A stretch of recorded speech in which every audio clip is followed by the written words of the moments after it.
Bonjour. Laissez-moi vous partager ma réflexion avec le texte. Il se fit reconnaître par eux à la fraction du pain. En Luc chapitre 24, versets 13 à 35. Ce récit des disciples d'Emmaüs est d'une humanité bouleversante. Il commence dans la marche, dans la fuite presque. Deux hommes quittent Jérusalem, quittent le lieu de la promesse brisée. Ils parlent, ils méditent en marchant, ils tentent de comprendre. Leur espérance s'est effondrée. Nous espérions. Et cette phrase résonne encore aujourd'hui dans nos propres vies. Nous aussi, nous portons des attentes déçues, des prières sans réponse apparente, des projets qui n'aboutissent pas. Ce chemin d'Emmaüs devient alors le symbole de tous nos chemins intérieurs. Quand Dieu semble absent, alors même qu'il marche à nos côtés. Car c'est là le premier retournement du texte. Jésus est présent, mais non reconnu. Leurs yeux étaient empêchés. Il ne s'impose pas. Il rejoint. Il ne donne pas immédiatement la réponse. Il pose une question. De quoi discutez-vous?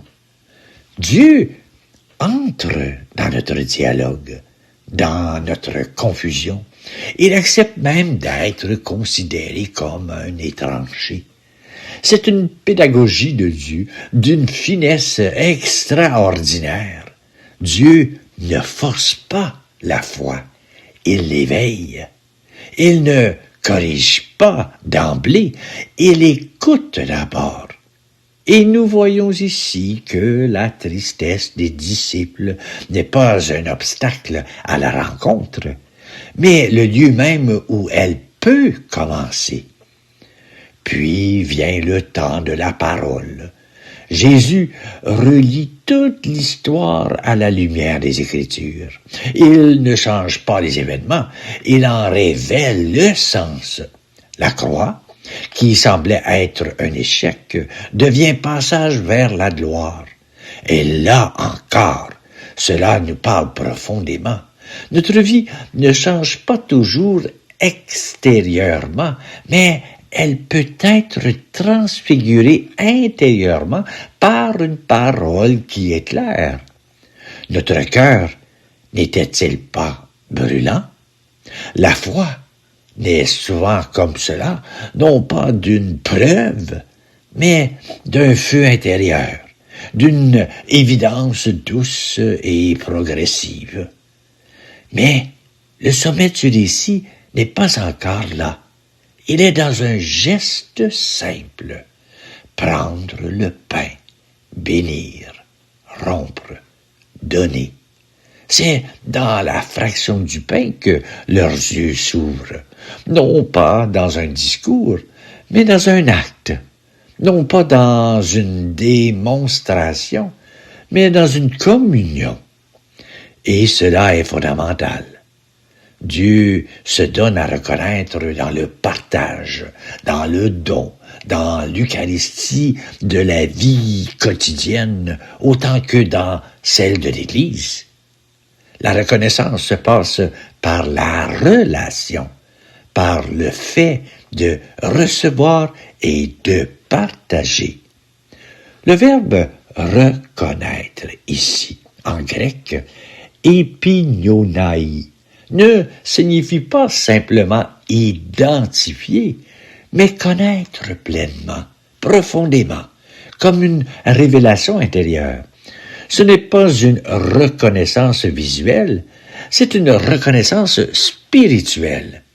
Et cela se produit à la fraction du pain. Tlasistun artu. Ce geste n'est pas anodin. Il envoie directement à la tradition juive de la bénédiction du pain, la berkalha, enraciné dans l'Ancien Testament, où chaque repas devient mémoire de l'Alliance. On pense à la manne dans le désert, ce pain donné par Dieu pour nourrir son peuple en marche. On pense aussi à Melchisédek, offrant pain et vin, signe mystérieux d'une offrande qui dépasse le temps. Rompre le pain, c'est aussi accepter qu'il soit brisé pour être partagé. Le Christ ne se donne pas comme un tout intact, mais comme un don livré. Et ici, le lien avec la croix est évident. Ce corps rompu est le même que celui livré. Ainsi, ce que les disciples n'ont pas compris dans la souffrance, ils le comprennent dans le signe. La fraction devient révélation. Le brisement devient lieu de présence. Et finalement, il disparaît, comme si la reconnaissance véritable ne consistait pas à retenir Jésus physiquement, mais à entrer dans une nouvelle manière de croire. Désormais, ils savent. Ils ont vu sans voir, reconnu dans un geste, compris dans leur cœur, et immédiatement, ils repartent. La mission naît de la rencontre. La foi authentique ne garde pas pour elle ce qu'elle a découvert. Elle retourne vers les autres, vers la communauté. Ce texte nous dit alors quelque chose d'essentiel pour aujourd'hui. Dieu marche avec nous-mêmes quand nous ne le reconnaissons pas. Il nous parle à travers les Écritures.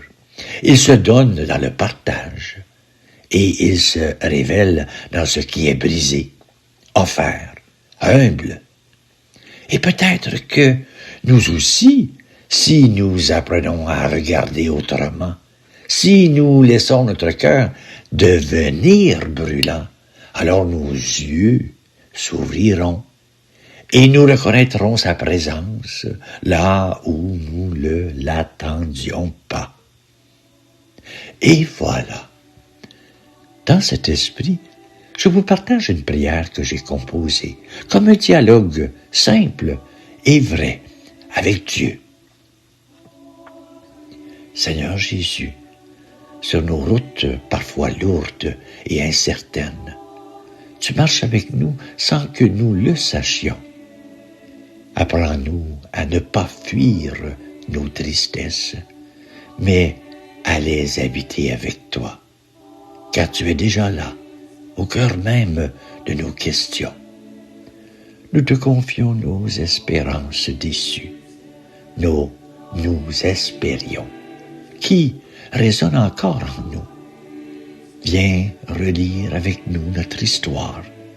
Viens éclairer nos nuits par ta parole et fais naître en nos cœurs ce feu discret qui les chauffe et qui guide sans bruit. Reste avec nous, Seigneur, car le soir approche, dans nos vies aussi. Reste dans nos maisons, dans nos gestes simples, dans nos partages et nos rencontres. Ouvre nos yeux à ta présence, dans le pain rompu et donné, dans l'amour offert, dans le quotidien transfiguré. Apprends-nous à te reconnaître, non pas seulement dans l'évidence, mais dans le mystère du don, dans ce qui est fragile, brisé, partagé. Que notre foi devienne vivante, capable de voir avec le cœur. Et quand tu sembles disparaître, Seigneur, donne-nous de ne pas perdre ta trace, mais de nous lever à notre tour et de courir annoncer que tu es vivant, présent, est toujours en chemin avec nous. Amen. Alors, au terme de cette réflexion, retenons ceci avec force. Le Christ n'est pas absent de nos vies. Il est simplement méconnu. Il marche dans nos obscurités. Il parle dans nos Écritures. Et il se donne dans ce qui est simple, humble et partagé. Le lieu de la rencontre n'est pas ailleurs. Il est déjà là, sur notre route, dans notre cœur, dans le pain rompu. Tout se joue dans ce passage. Passer d'une foi qui cherche des preuves à une foi qui reconnaît une présence. Passer d'une espérance déçue à une espérance habitée. Passer d'un regard fermé à des yeux ouverts. Et la question devient alors personnelle, directe, incontournable.